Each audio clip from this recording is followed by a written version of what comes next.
O Ribeirão em Debate está de volta e a gente está tratando hoje aqui, o assunto está palpitante, está um debate doido aqui, que a gente está tratando exatamente de educação, que é uma preocupação nossa, pais, avós, né? Todo mundo. Então vamos aprofundar essa discussão e vamos chegar na discussão aqui em Ribeirão. E aqui, então, eu queria pedir ao Arnaldo e a Elza, em primeiro lugar, para falarem um pouco da educação em Ribeirão. Como é que está a educação aqui? Como é que está a vaga em creche? Enfim, façam... Vamos começar pela Elza, então, vou dar preferência às mulheres aqui, então, até porque ela está em minoria aqui. Então, vamos lá. Eu acho que a questão da creche aqui em Ribeirão ainda é um assunto que a gente tem muito que avançar, tem muito.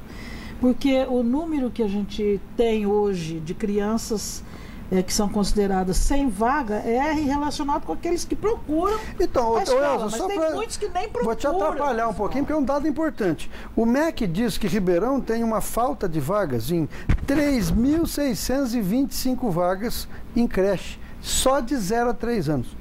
Portanto, ainda que você diga, só quem procura estar nessa estatística, se tem gente que não procura, então isso é muito mais. Eu acredito que seja muito maior. Isso fora as creches privadas. Tem as privadas e tem as conveniadas com a prefeitura, que não são da rede municipal, mas que tem um subsídio para continuar o trabalho lá também. Ok. Agora, é uma faixa etária onde a educação é fundamental.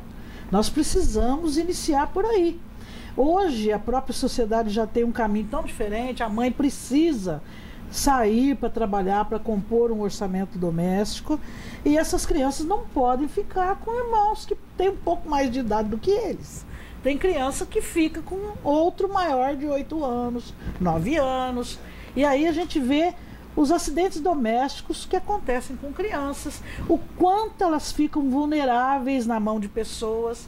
Ainda ontem eu estava ouvindo um noticiário dizendo que o que tem acontecido com as crianças hoje, nas suas residências, é uma coisa que a gente tem que estar analisando.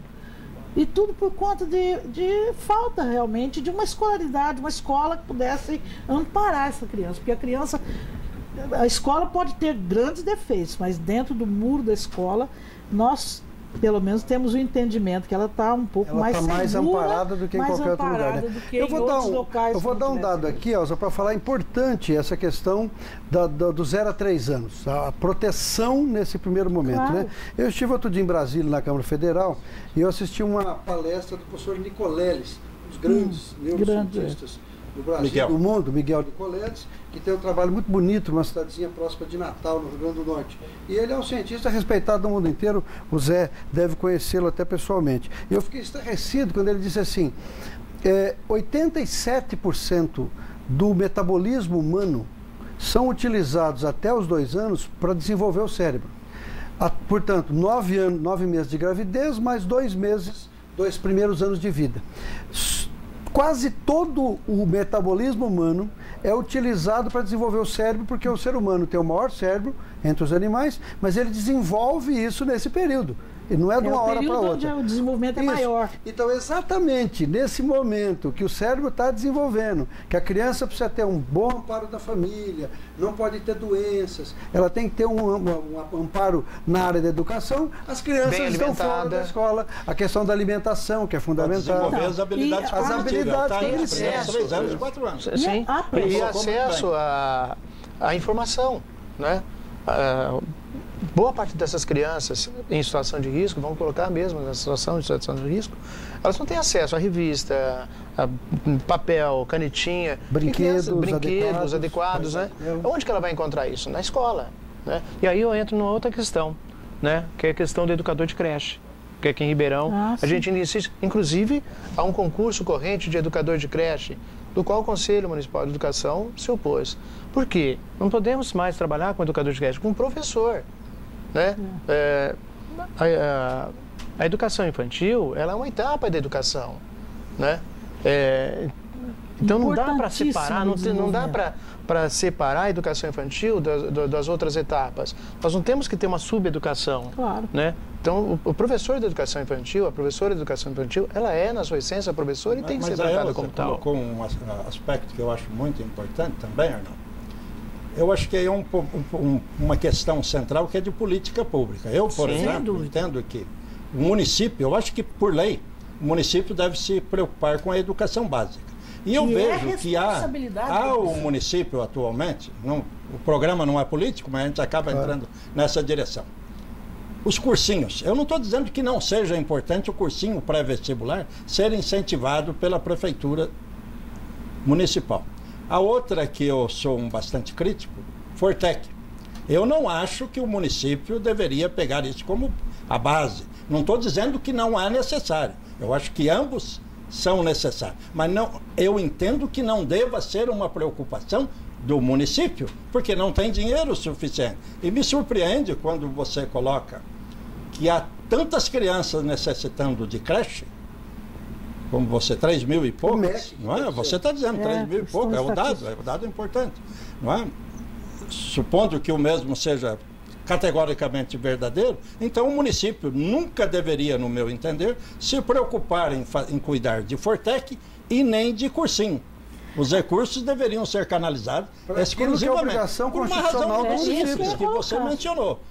A Elza colocou muito bem, o Arnaldo também. Eu acho que os primeiros 4, 5 anos são fundamentais para o desenvolvimento do sistema. Você passou a tua vida acadêmica inteira estudando inteligência, cognição, etc., né? Então você deve ter o testemunho de quão é difícil você trabalhar pensando na inteligência de uma pessoa que não teve alimentação na infância, o cuidado materno-infantil, não teve um professor, não teve acesso a brinquedos próprios da sua idade, não é isso?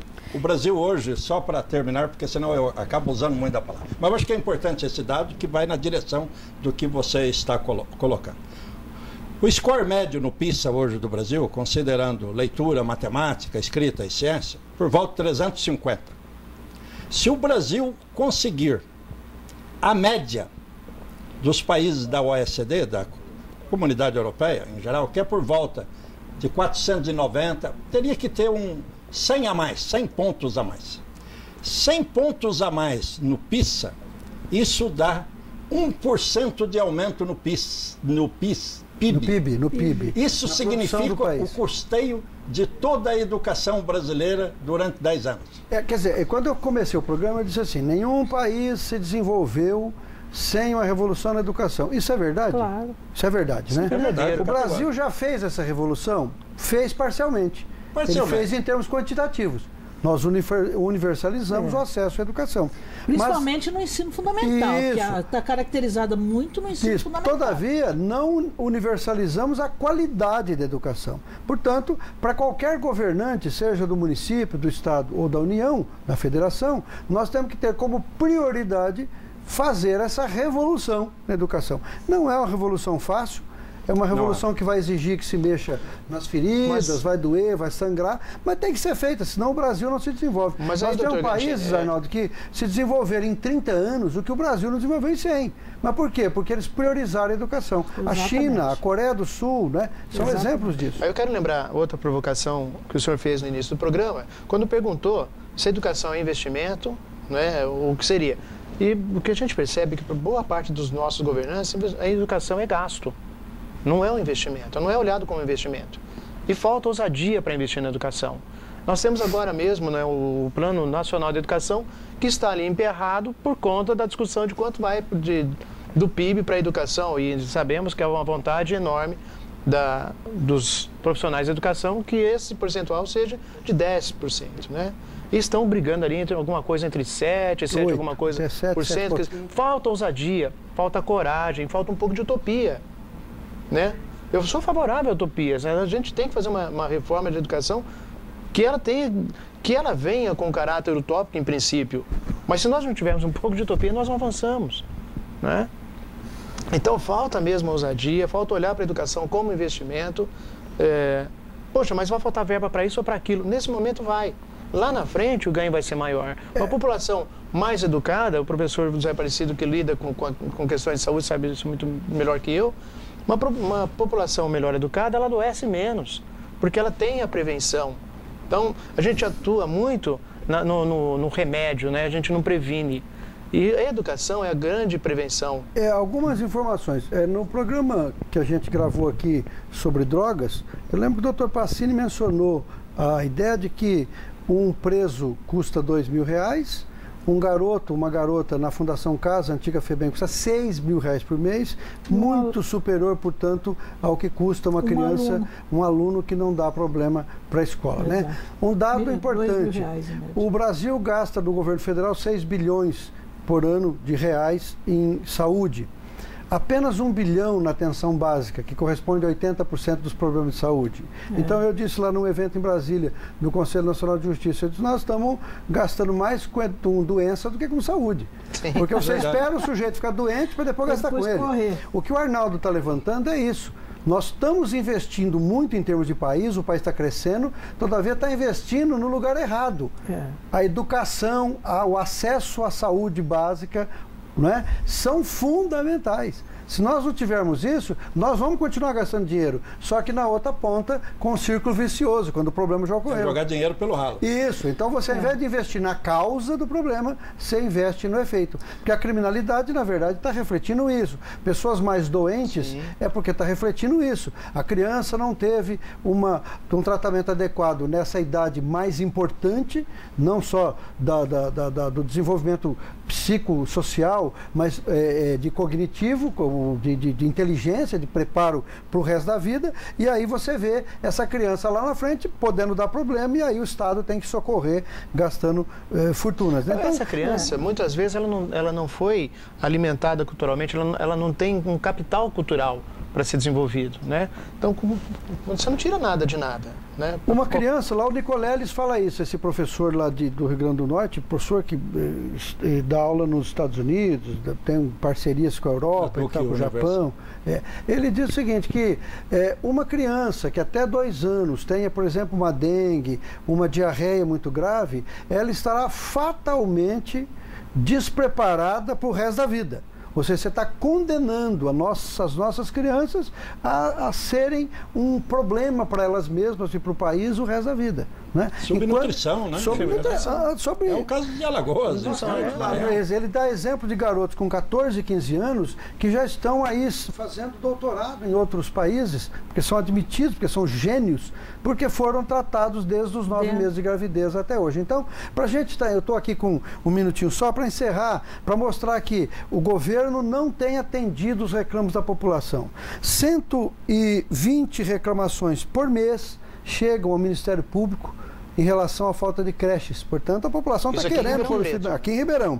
E no Conselho Tutelar, 104 reclamações por mês. Então, veja, as pessoas estão conscientes de que os filhos precisam estar na escola por conta dessa necessidade de alimentá-los, deles ter brincadeiras adequadas, ter uma formação, ter acesso hoje até a computadores, que uma criança de 3 anos faz melhor que nós, né, Zé? Quer dizer, as crianças sabem tudo. Então, a população está cobrando. Todavia, o poder público está falhando em não atender esse reclamo que a população faz e que todos os especialistas dizem que tem que fazer mesmo e que o poder público tem que atender. E que a lei diz muito claramente que o município precisa investir primeiro na creche, na educação infantil. Enquanto tiver um aluno sem vaga, ele não pode investir nem no ensino médio e nem no E aqui em Ribeirão nós temos alunos. E a gente tem ensino médio ainda nessas condições. E olha que a educação de Ribeirão é considerada de bom nível. De bom nível. De bom nível. Não é? Então, infelizmente, a gente quando nos comparamos com os outros, sim, mas quando nos comparamos com nós mesmos... Se nós comparamos com outros estados ou países mais pobres, nós estamos até bem. Né? Mas quando nós comparamos, por exemplo, com países europeus, com uma Coreia, com o Japão, nós estamos atrasadíssimos, né? Então temos que ter consciência do problema e investir nele. Chegamos ao fim, infelizmente eu queria agradecer o Arnaldo, a Elza e o Zé Aparecido por esse magnífico debate, foi muito bacana, né? Debatemos aqui com o nosso telespectador que está sempre ali atento conosco, os temas que a gente discute aqui são temas muito candentes, né? E ele fica ali preso, ali sentadinho no sofá, preso na televisão. Então, a você que nos assistiu, muito obrigado e volte sempre a nos assistir, debater com a gente, estamos aqui para fazer o programa para você e com você. Até mais.